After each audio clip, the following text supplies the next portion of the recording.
What is up, everybody? Welcome to SportsShack, episode 42. I just realized we are 8 episodes away from episode 50. I don't think that's going to be, I feel like next thing you know, we'll be not that far away from episode 50, and I feel like that's a long time, I'm very appreciative. I'm happy for that and grateful for, obviously 50 episodes of SportsShack. My name is Brandon Natali, along with Dennis Tui, and there's a lot going on in the sports world. Obviously, Super Bowl 60, which is going to be in San Francisco, Santa Clara. That is now going to be the New England Patriots versus the Seattle Seahawks. Sam Darnold, who with a former third overall pick from, my beloved New York Jets,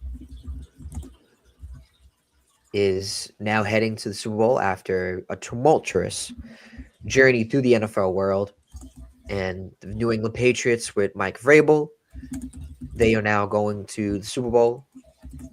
After 1 year taking over the team, the New England Patriots, even after Tom Brady, Bill Belichick era, people thought they were going to go back to just what they were before that. But now the New England Patriots are back in the Super Bowl. People were upset that people were happy that the Kansas City Chiefs were out of it, but New England Patriots, came back. I guess they're taking back over. What they're trying to do is the best team in the NFL, trying to take back the dynasty, all before the Dallas Cowboys are doing it.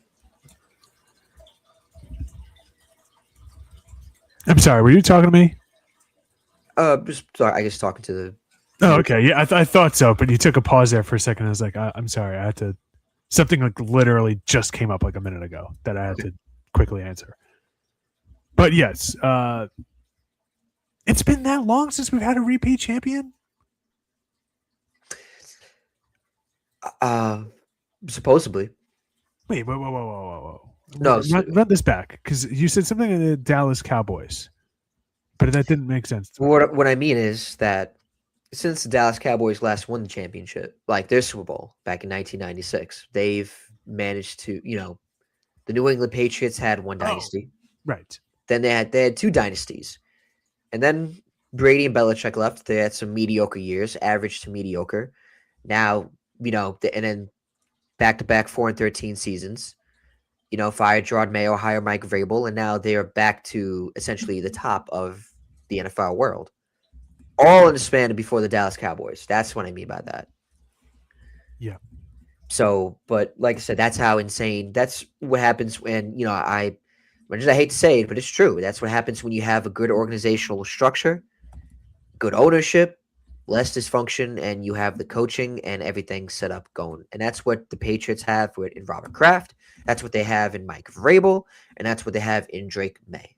So kudos to the New England Patriots for that. And that's, and obviously we'll get to the Seattle Seahawks side. But Dennis, I want to hear your take on the New England Patriots part of their. I'm not trying to be a hater, but I'm going to hate. Why not? Congratulations, they made the Super Bowl. Nobody could ever take that away from them. I'm not trying to sound like a punk or anything like that, but I do kind of have to dial it back a little bit for my excitement of this year's Super Bowl, because I don't recall a team in the NFL ever being as close to being a fraud as this NFL team is. I know I'm on my phone and it looks bad, but it's because I'm trying to get something up. That is it's good. It's all good.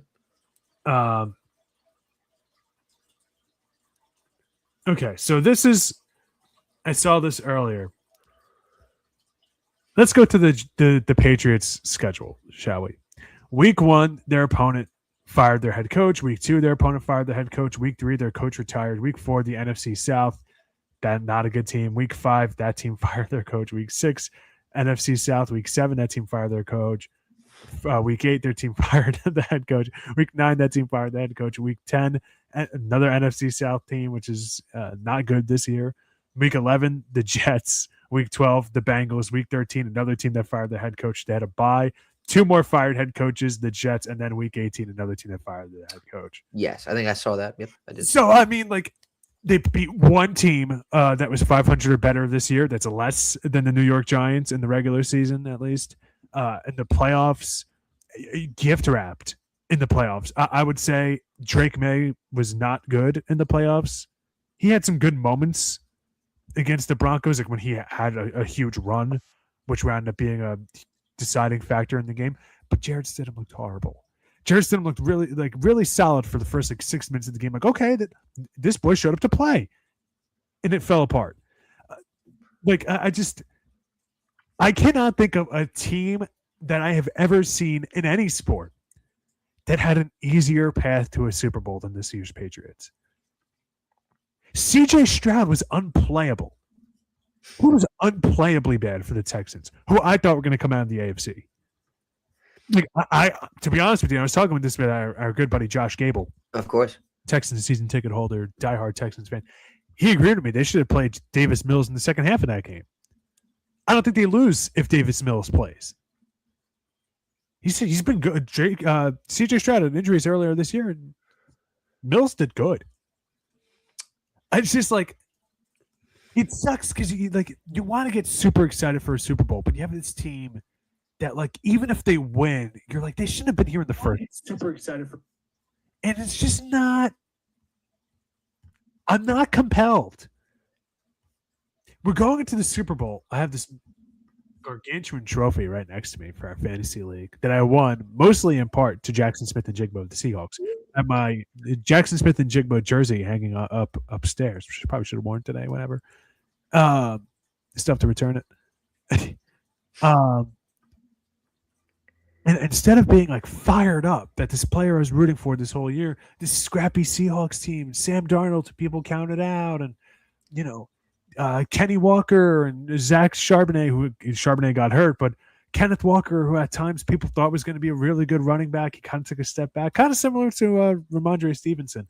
Like, they have guys that you want to root for, honestly, on both teams, but just because like the nature of how the Patriots got here, it's not like a fun, scrappy underdog team. It's like this team's really not that good. You know what I mean? It's not like the 2019 Nationals where you're like, how the hell do they keep doing this? It's like, no, this team's just not that good. And like, you know what? I feel like it's not fun. It's a really good defense with good defense. Yeah, the worst Super Bowl offense I've ever seen. Probably even as bad as like Jake Delahome's Panthers team. Probably worse. Wow, Jake Delahome. Because like, they still had Steve Smith. I didn't think we were going to talk about that today. If you would have told me we were going to talk about Jake Delahome, it's been wow, it's crazy. Like, I'm trying to think back. Like, they actually weren't that bad. But in that Super Bowl, well, I got to look back at the playoffs. You know what I'm saying? They upsetted the Eagles in that championship game right. too. But yes, they did. I was about to say that was a great Super Bowl though they played against the Patriots. Like Jake Delhomme was actually slinging it. It's where they caught the Patriots off guard. Yeah, so, like that was in terms of that. Like he was like I remember, I think the longest play in Super Bowl history to Muslim Muhammad. I think that was 86, 85. I think today to this day it's still the longest play. Saying that's how electrifying that game was. I don't know if you really could compare that team to this team because, like you said, I think they just had the way easier schedule. I do agree, Drake. I still have some respect for them in a way, but I agree. Like a lot of you look at the schedule, some of the coaches are fired. 2 of them are the Jets. 2 of them are going to be the Dolphins. You know, every single team that had like a disastrous season. So right away off the bat, you have an easy schedule. You have easily make the argument for 4 wins. Because you're playing the Jets and you got the Dolphins. Like it's just not a Super Bowl. All right, so I watched the NFL as a kid, but I wasn't really like a super fan until I'd say middle school. I'm not a fan like you are. Like you can recall specific games and years. I'm not like that. To me, I know this is kind of weird. Like all the games kind of just blend together for me. Like all the years and stuff like that. Like I remember watching the games. The years. Super Bowls I remember, but the years. Okay, yeah. And I cannot think of a team that I was this less excited for a Super Bowl. Because there's nothing fun. Like it's not. Really? Well, I shouldn't say that, but it's like, come on now. I mean, I'm not excited. I'm just not stoked. And again, I'm taking this away from like the Seahawks that like I just love. I love the Seahawks team. They're super fun to root for. You know, I'll say I'm not. I think this is going to be an exciting Super Bowl. I'm not stoked for the halftime show. I don't think if I had the opportunity, and that's for another discussion, I wouldn't watch it. But I'm going to be on a ship, and I think it's going to be around me, so I might have to. But that's for another discussion. But I think it's in terms of the Super Bowl aspect, I think it's a great matchup because of the Seahawks and Sam Darnold. I'm very hyped and excited to, as a Jets fan that I am, people saying, are you upset? Or I think someone asked me to what do you think of it? Like, are you upset or like just? I think you just asking my thoughts, and I was like, no, I'm happy. I'm very happy for Sam Darnold because I knew he was good. I knew the talent was there. I guess we were kind of manipulated to believe in he was the problem. He's not good. That's not the case. He always was good. We failed him. And I'm trying to write an article for Jet Nation about it, just like detailing his journey. And then I'm going to summarize to the point, this is what happens when you have good organizational structure, less dysfunction. You have the players around him to make him succeed, coaching to make him succeed. And with the Jets, we just didn't have that. We didn't do that. So I'm going to write the article soon. And like I said, but I'm happy for Sam Darnold, seeing how he was in Minnesota. That was the place to go to, and then seeing him go to Seattle, what he's been able to do. I knew all along he was this great player. We just didn't have the tools necessary to make him succeed. And so, I like the Seattle team, the Seahawks in general. I think it's crazy to me that Geno Smith, wanted to leave. They wanted him to stay, but he decided he wanted to change. He wanted to change his scenery from Seattle. And he wanted to go play for Pete Carroll and the Oakland Raiders, Las Vegas Raiders, my apologies, but you can see how that worked out for Geno Smith and Pete Carroll. So, it's good karma on the Seahawks because, like I said, they found a way better quarterback in Sam Darnold. People thought they were rebuilding because they got rid of DK Metcalf and Geno Smith, but it was the opposite. They were the number one seed. Now they're representatives of the NFC in the Super Bowl. So I'm hyped for that. For the Super Bowl in that aspect, I'm very hyped to see how Sam Darnold's going to do.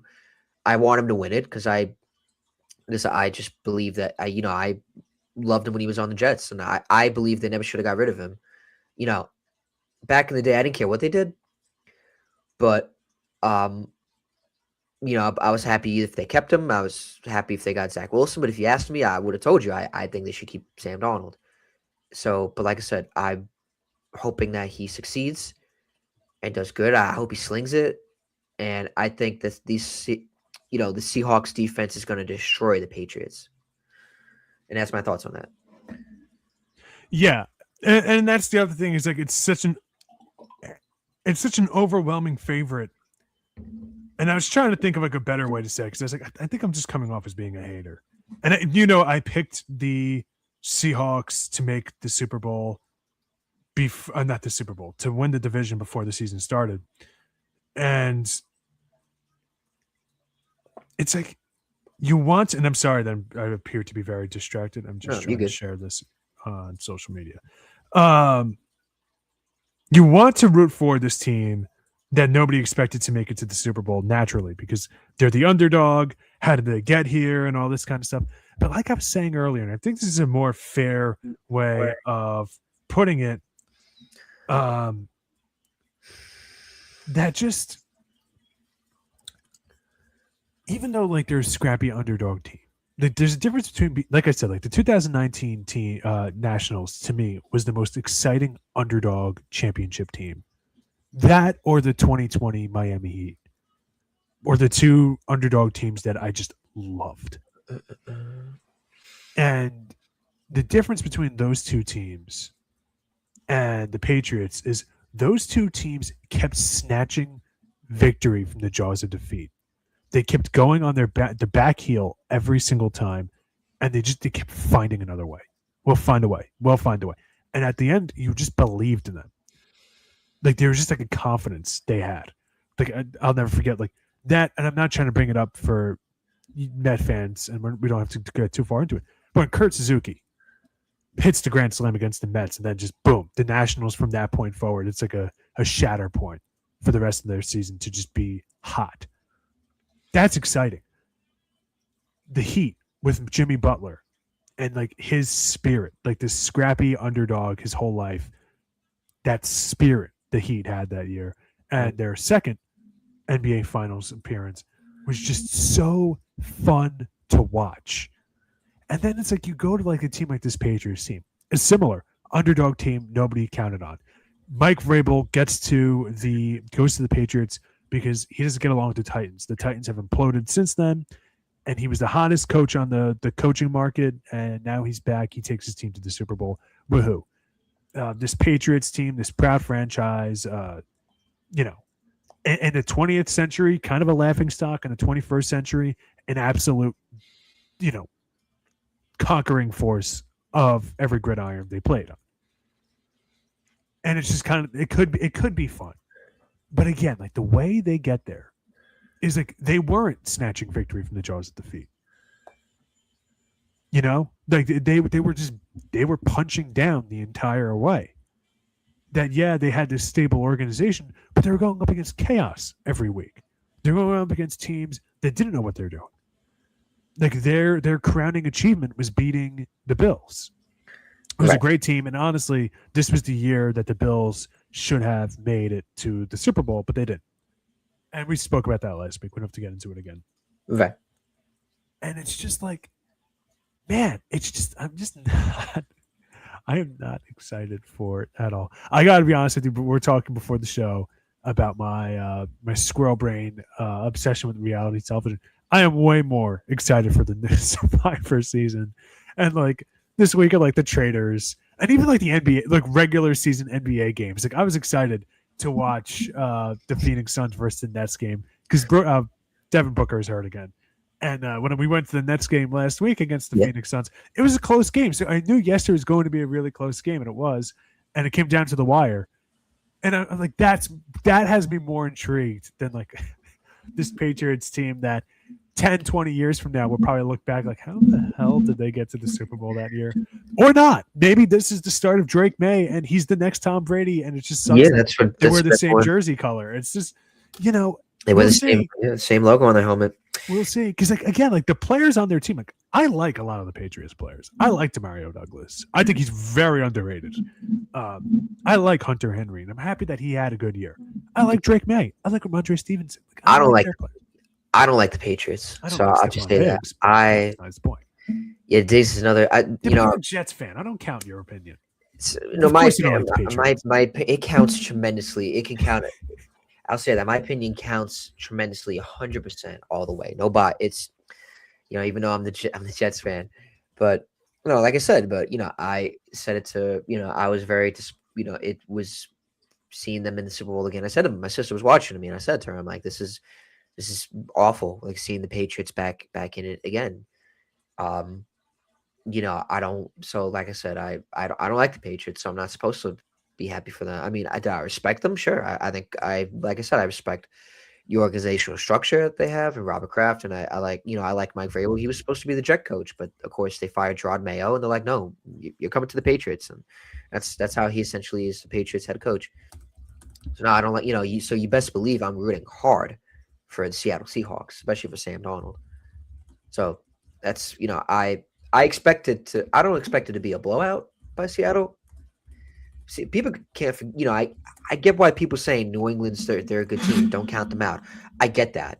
But Seattle, you know, they destroyed the Niners and they played very great against the Rams. So what they got going on with Mike McDonald and then Clint Kubiak as the head, you know, as the OC, you know, I think they got a great thing going on. The defense is insane with DeMarcus Lawrence making the Pro Bowl, Devin Witherspoon, Big Cat Leonard Williams, you know, Tariq Woolen, who almost cost him the game at one point, but actually was able to redeem himself with that penalty. Just so many great players on defense where they're just insane. I don't know how way you count them out. They're manhandling teams this year. So I just like the Seattle defense. And like I said, just they got everything on offense is great. JSN, Kenneth Walker, they got everything's flowing with that. The run game is good. It sucks that Zach Charbonnet's not going to be involved because, you know, he tore his ACL.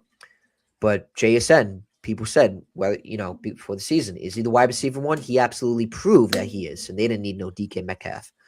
So, you know, and obviously JSN giving glory to God. That's amazing. JSN had a great championship game, 10 receptions for 153 yards and 1 touchdown. And I just like what Seattle got right now. They got everything flowing on offense, everything flowing on defense. It's just everything's perfect combined. So like I said, I don't think it's going to be a blowout, but I expect Seattle to win. I just think they're the way better team. And there's one thing we got to talk about. It's February, and Julian Love of the Seattle Seahawks. Julian Love too. Love is in the air. Valentine's Day. You got a guy in your team named Love. I mean, I'm starting to say that there might be a team of destiny here. Who knows? But right, plenty of game left, buddy. Plenty of game left.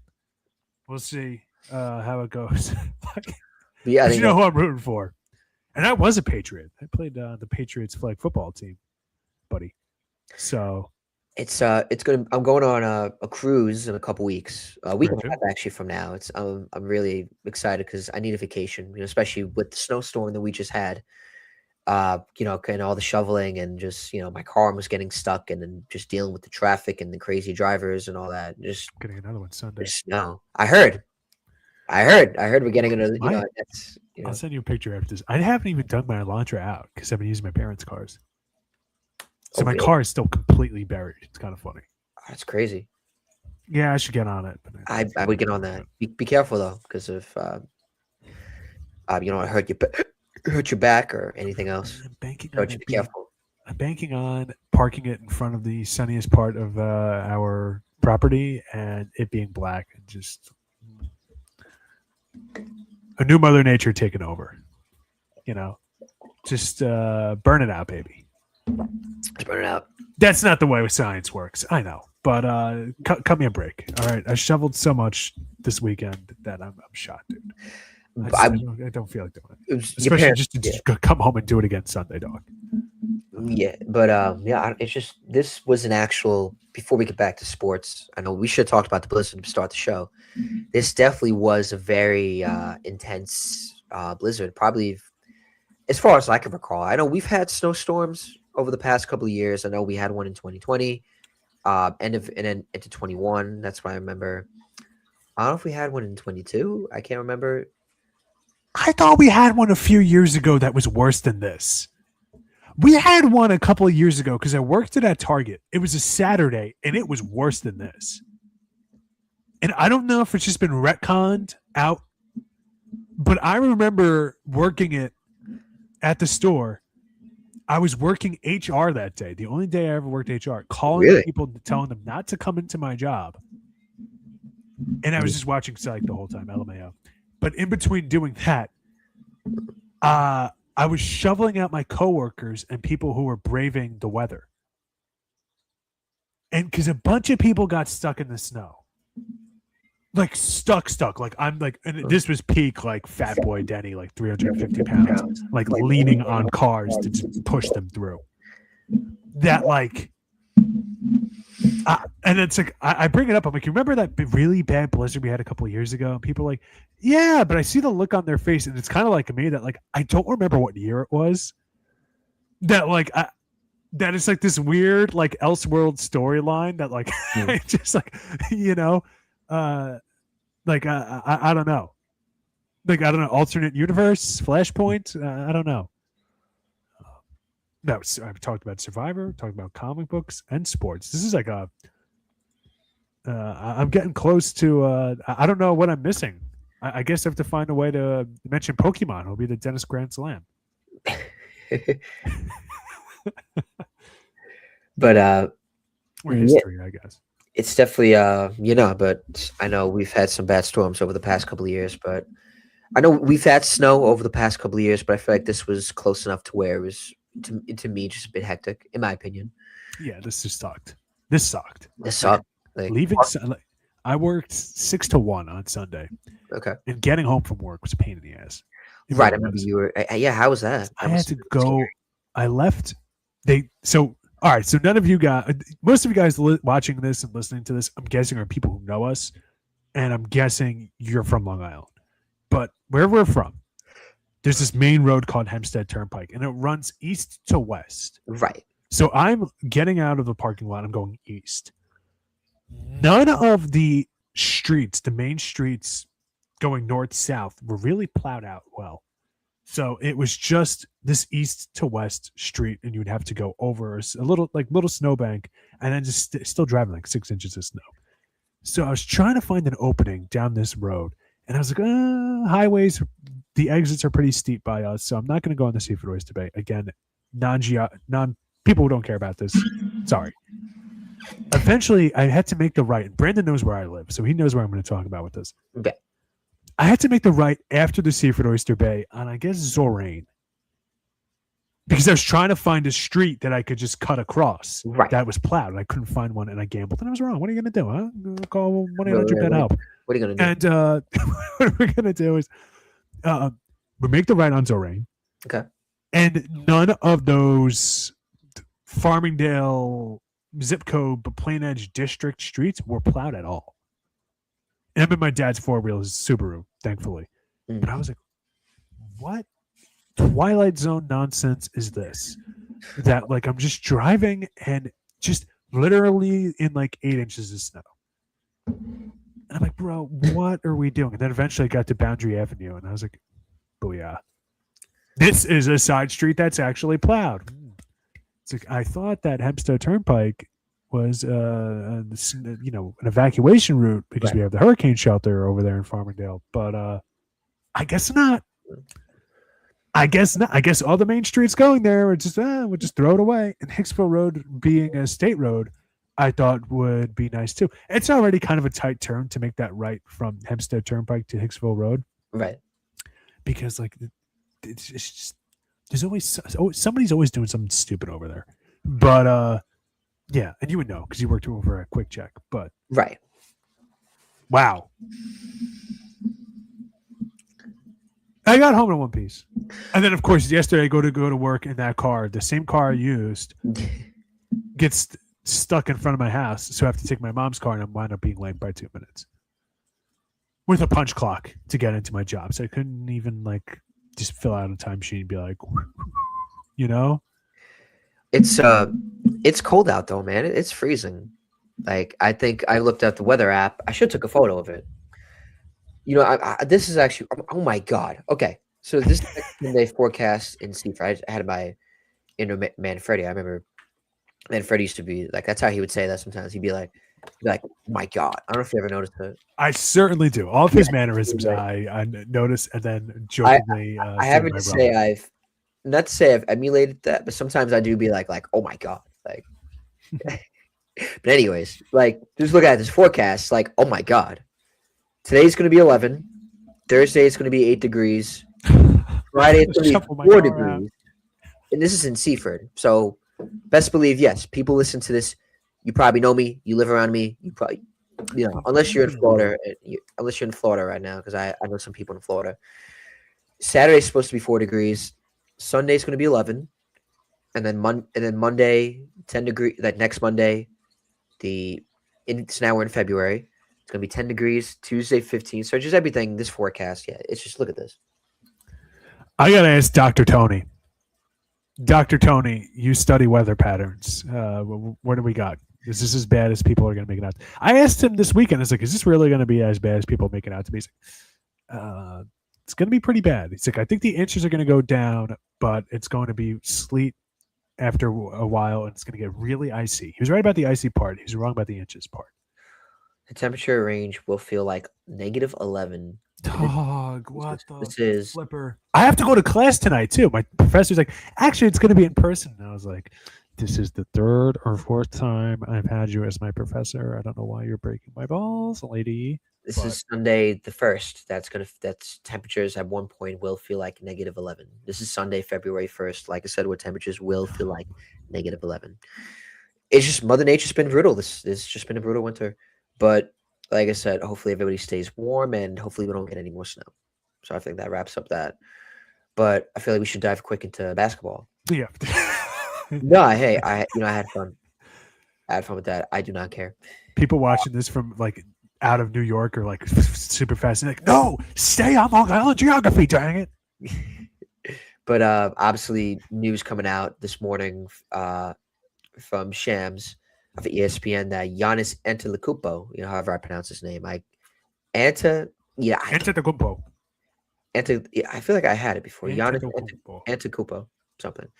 is ready to move on as the Bucks begin to listening to aggressive offers. So whether that includes the Knicks or that includes the Phoenix Suns, as Dennis was telling me before the show. I don't know if you just. I think that's wishful thinking. King of wishful thinking. That song's a banger. I gotta listen to it. But so I mean, I feel like this was a long time coming. This is no shock to me. As like I said, this was no shock to me that Giannis and the Bucks were having issues for a long time now, and this was inevitable at this point. And so whether that's going to the Knicks or any other teams, but Dennis, what team in your mind, if you had to trade him right now, you had the controls of the Bucks roster, where would you think he would be best fit, or just like where would you think where would Giannis want to go?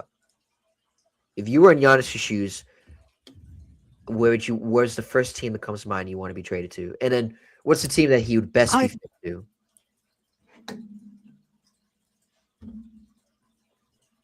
I can see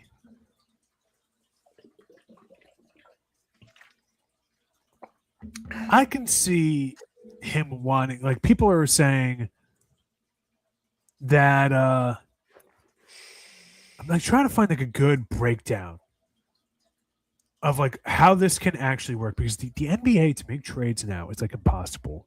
There's so many, this apron, that tax threshold, this apron, that apron, this tax threshold. You can't trade consecutive year picks because the Cavaliers traded away like 10 years worth of draft picks in the 1980s. I'm not making that up. And like weird history. There we go. That's Grand Slam. But it's just little things like that like it's so hard to trade for superstar players in the NBA now. And what it is like your team has to be good enough without him if you're going to trade assets. I don't think the Knicks qualify. I think on paper, people are like, the Knicks would be perfect for it. If you're trading away either Mikal Bridges or Karl Anthony Towns, OG Anunoby or Karl Anthony Towns, regardless, you're taking on Giannis, who's a better player than all three of them. Obviously, he'd be your best player on your team. I like Jalen Brunson. He's not Giannis. Who's shooting the ball for you?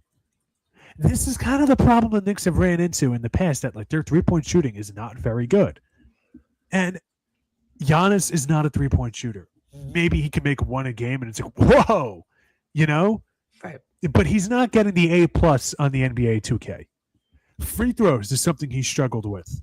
We just saw the other night with the Knicks against the 76ers, at times in general, their whole team struggles with free throws. They almost lost the game to the 76ers, and honestly, they should have lost the game to the 76ers. There's some bad officiating at the end, whatever, you don't care. And it's just, I think it's one of those, on paper, you would love it, but I think it's one of those things like over the last few years in the NBA, we've seen teams beat players. Like these super teams that get assembled, you're like, whoa, this team is good. And I know this because my team was one of them when Kevin Durant was on Phoenix. And then you go up against a better team and you lose. And like, I don't think this team is good enough to beat the 76ers, but I think not 76ers, the Thunder. But I think this team that's constructed now for the Knicks does have potential to do it, because you can't just double team Giannis when Jalen Brunson has the ball and vice versa. You know what I mean? Right. That this team is just like, the Knicks already have some depth here, and I think Mike Brown's trying to get them to be deeper, like the Kings were that year they made the playoffs, and it's just not working out. But I think like you'll have to give away draft picks too. Okay, fine, but the Knicks draft picks are not very good draft picks. They're all going to be low draft picks anyway, because they're not going to qualify for the lottery. Now, a team like the Warriors could implode. But the thing with the Warriors is, what are they giving up for Giannis?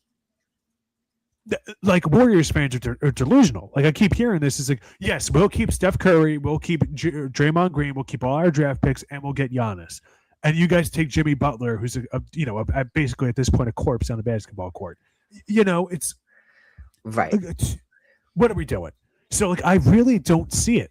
Like, the Lakers maybe could get something done. The Lakers could get something done. Yes, you guys take DeAndre Ayton, who's one of the worst starting centers in the league, and visibly does not give a damn about being on a basketball court for more than 5 minutes at a time. And you guys take Jake LaRavia, who's actually pretty good, and all of our horrible draft picks, if we even have any at this point. And we'll take Giannis. We'll take the burden from you. Maybe a team like Dallas. Right? Take Anthony Davis and take some of these other pieces, build around Cooper Flag and Giannis. Maybe that's an idea. But I think realistically, the only team that actually has all the parts to get this done, and you're going to hate, is the Oklahoma City Thunder. They still have 1 million first-round draft picks. They still have their team 1 through 15 on the roster are guys that you could see getting minutes or getting more minutes on other teams, and you can see what you have in them. The Knicks don't really qualify for that. The Heat don't qualify. I'm hearing people say the Miami Heat. What do the Miami Heat have that's worth giving? Tyler Hero? Really?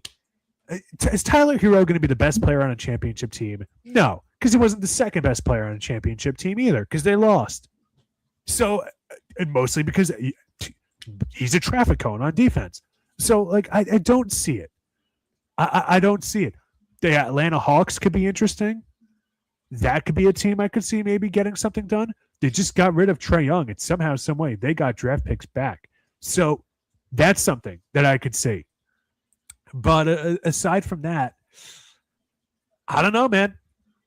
I honestly, like, I think the NBA just made it too hard to trade for players. Okay. Like, the Celtics aren't in it. You know what I mean? Like, all these teams that you expect, maybe Detroit. I don't know. Again, it's so hard to get these salaries to match now because you have guys in the NBA that are making near $80 million a year. It's not exactly easy to add together now. Like, hyperinflation just completely, like, shredded the NBA this last year. I don't get it. And I'm not talking about, like, in our day-to-day lives. I'm talking, like, in general, like the NBA, like the dollar value for these contracts would just skyrocket. I don't know why. Jaylen Brown, not the best for the NBA PA. Just saying. Right. Right. But I guess that comes up with Giannis. I could be missing something, though. Like, there could be something that, like, I am completely missing a formula to get there. I think you hit everything on the nail with that. The Jets just recently, there's been a lot of head coaching hires right now, and OC and DC hirings. I don't know why. I feel like there's so much openings that everyone's looking to see who's getting hired for the OC. People are looking to see who's getting hired as the next gourmet chef at these. You know what I'm saying? Everyone's so interested in knowing who's getting hired for what in the NFL. This morning, I think the Browns just hired Todd Monken. So it's a good signing by them. Another offensive coach, good coach, especially coming over from the Baltimore Ravens, you know, having to deal with Lamar Jackson. Obviously, he's not coming over to the Giants. They got to find their OC. And then Joe Brady is announced as the Bills' head coach. The offensive coordinator is now taking over full-time as the head coach. And they're committing to him with a 5-year deal. So kudos to them. The Jets this morning just hired Brian Ducker, I think that's how I pronounce his name, as the new DC. He's coming over as the passing game coordinator from the Dolphins. And Aaron Glenn is supposedly going to be, yes, he's at pass game / secondary coordinator. And he is now coming over. Aaron Glenn is still going to call the plays, but he's going to get the DC title. And so, you know, the Jets, as of yesterday, fired Tanner Engstrand, which that's a move I'm not really too keen on. I didn't really think Tanner Engstrand should have got scapegoated. I think when you're not given him the right tools, you know, you shouldn't be expected to build a mansion right away. So I kind of think that was a little bit, I thought it was just unnecessary. Now, if they bring in a coach like Frank Reich, I think that could be a good replacement. Frank Reich has a ton of coaching experience. He's known as an offensive guru, in my opinion. You know, he took the Eagles to the Super Bowl in 2017. They won it. and I thought he was a decent coach with the Indianapolis Colts. I think he kind of got a little bit of the back end when Andrew Luck retired. Because he only had one season with them. Then you had Jacoby Brissett and then Phillip Rivers and then Carson Wentz.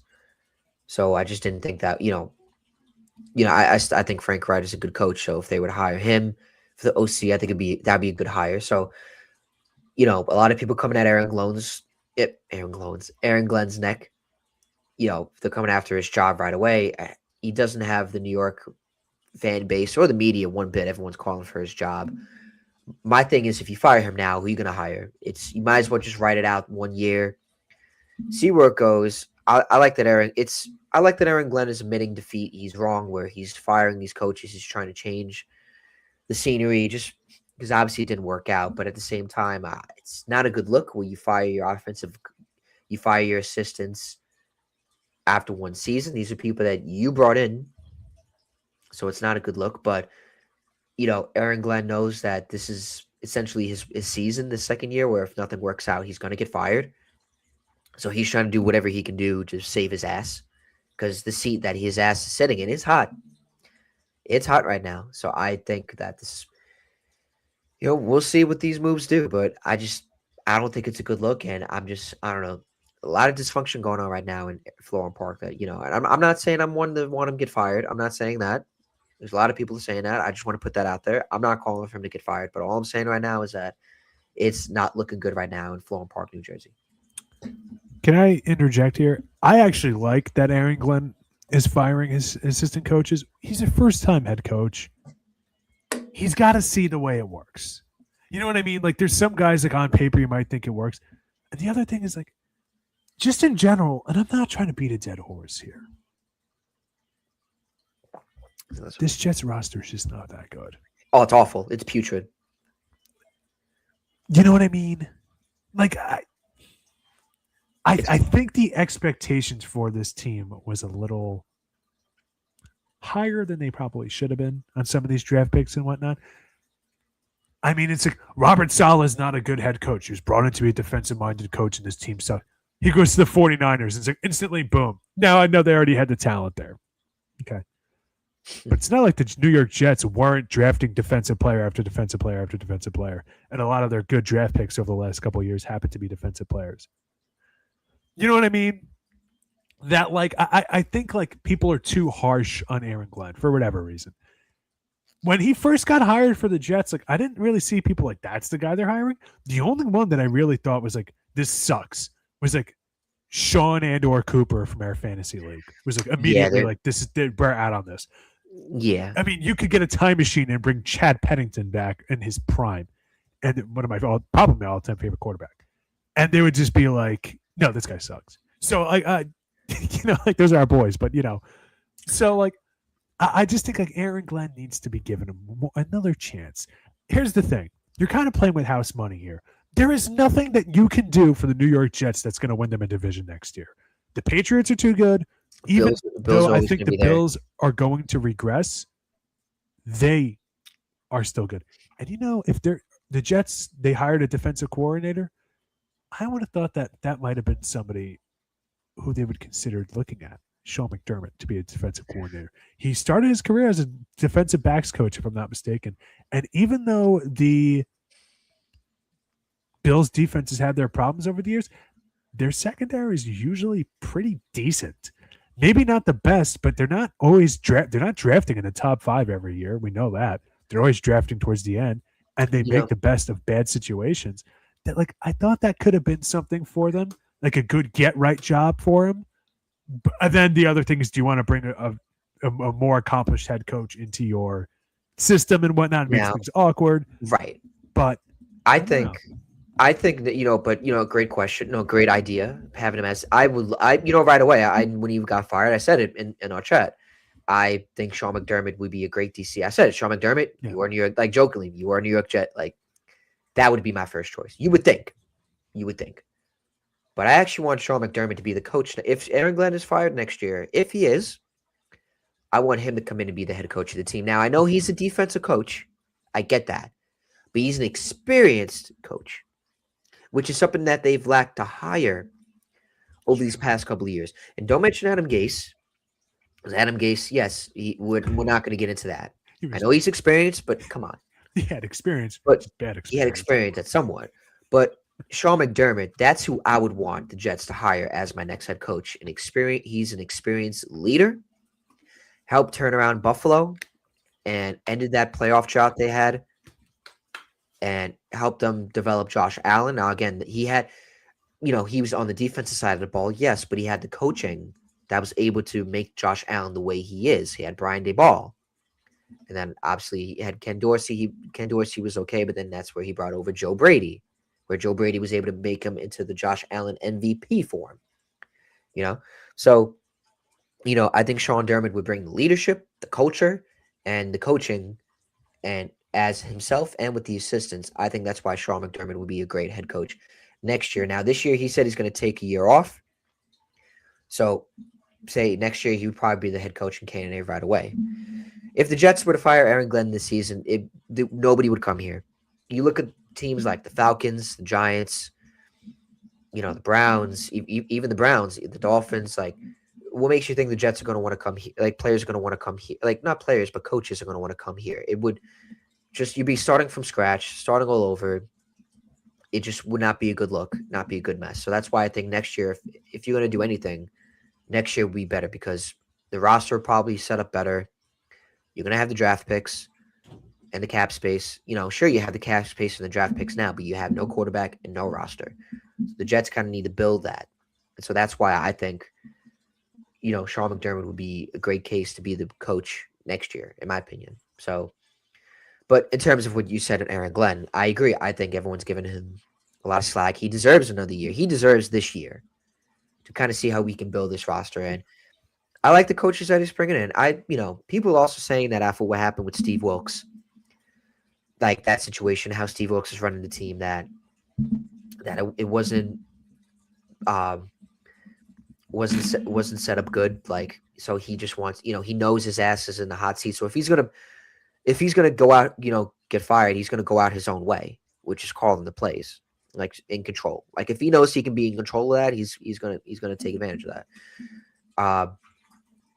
So yeah, I like to see how I'd like to see what he's going to do. I don't like the 10 action firing. I think that was, to me, a mistake, unless you bring in Frank Reich or some other offensive coach.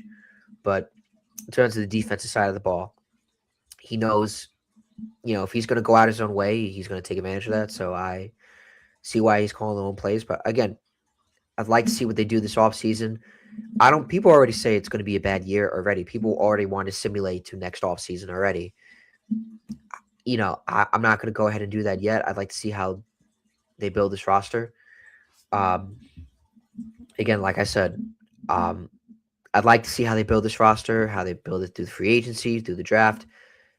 They're not going to be the same team they were this year. They were not a good team this year. But that doesn't mean they're going to be the same team next year.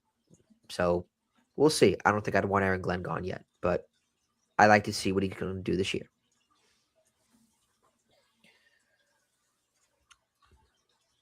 All right. I don't think there's really much anything else. Yeah, I was about to say, what else do we have here? Browns just hired. Yes, we said Todd Monken. Yep, I announced that. Yep. Todd Monken. Okay, I mean.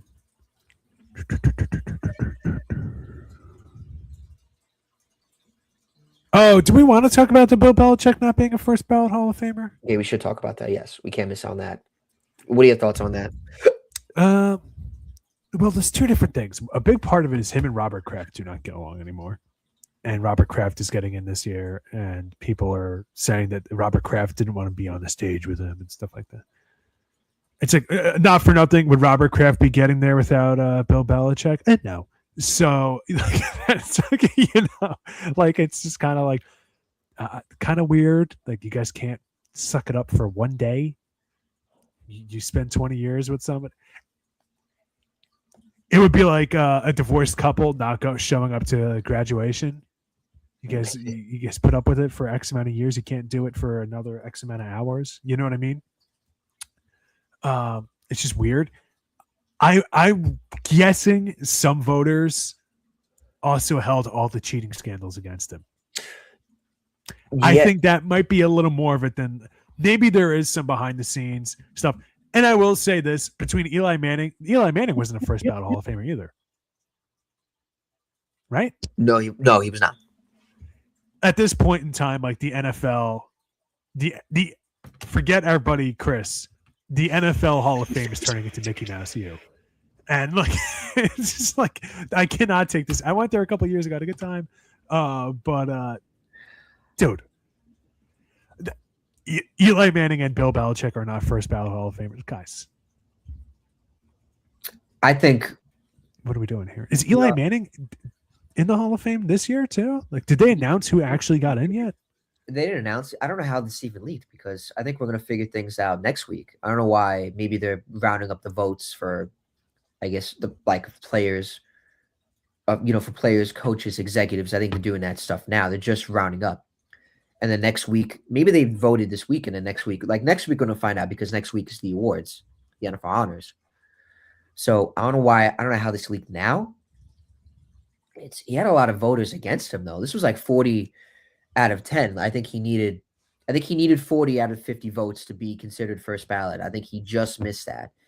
So I think there's a lot of voters that either don't like him, they bring up the cheating scandals, and then I made the argument in the chat that maybe some people say that he was carried by Tom Brady, if more in a sense than Bill Belichick, but which I think would be a little bit, in my a bit ludicrous. Look, I'm not no Bill Belichick fan. I'm not, but I do. I think the accolades do make a lot of sense. So for him to get snubbed, I think it is a bit ludicrous. I can understand the cheating scandal part. You don't want him, but from what I watched First Take this morning, supposedly Spygate was a year before the 07 Patriots, if I'm correct. That's and this is from First Take. The Deflategate, sure. They won the Super Bowl and that same season, and then they still were dominant throughout the next couple of years. They won Super Bowl, against Super Bowl 51. They made it Super Bowl 52, and they made it Super Bowl 53. So, are we really going to use those scandals really against them? Really? So, I do agree that like I said, I'm not no Bill Belichick fan, but I still think he was deserving of getting in the Hall of Fame. I will say that, and I think there's something that voters didn't vote him in. So I just, Belichick's just gonna have to pay the price for that. It's fortunately that's just how the Hall of Fame is. But I think he did get snubbed. Yeah, I mean it's like I said, literally Mickey Mouse U. Like this is just because like he may not have been the easiest to get along with and was a cheater pumpkin eater, doesn't mean he's not a Hall of Famer. You know what I mean? Like especially because look at everything else he accomplished aside from that. But I don't know. Maybe I'm not the best person to go to on that. Another thing I think I just realized is that I think voters didn't want to vote him in because he's still kind of active in football. Like he's not retired. Like even though he's not in the NFL, he's still coaching like in college. That might be another factor. People have said that before in baseball with managers. Does that really matter?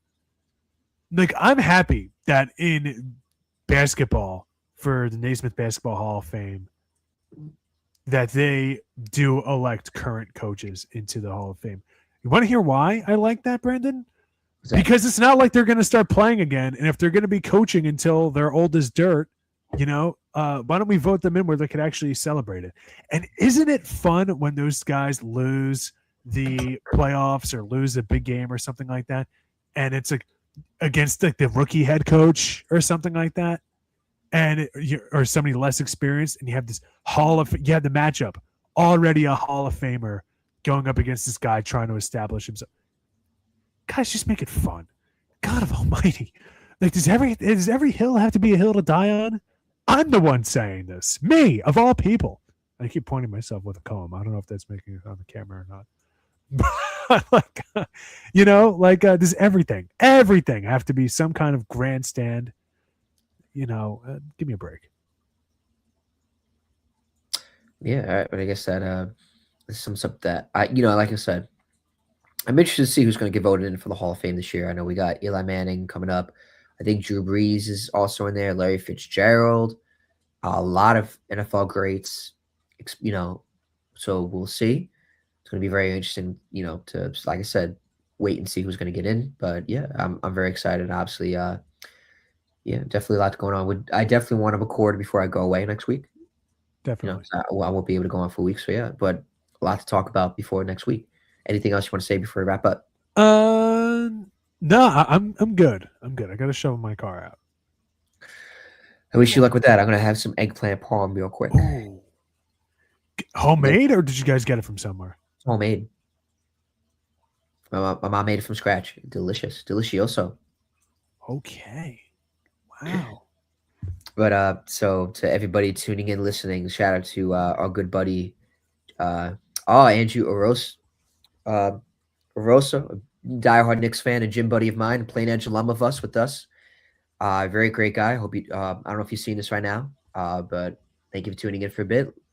Hope you're doing well, and thank you for tuning in for a little bit, even if it's for a little second. I don't know if you're still in it.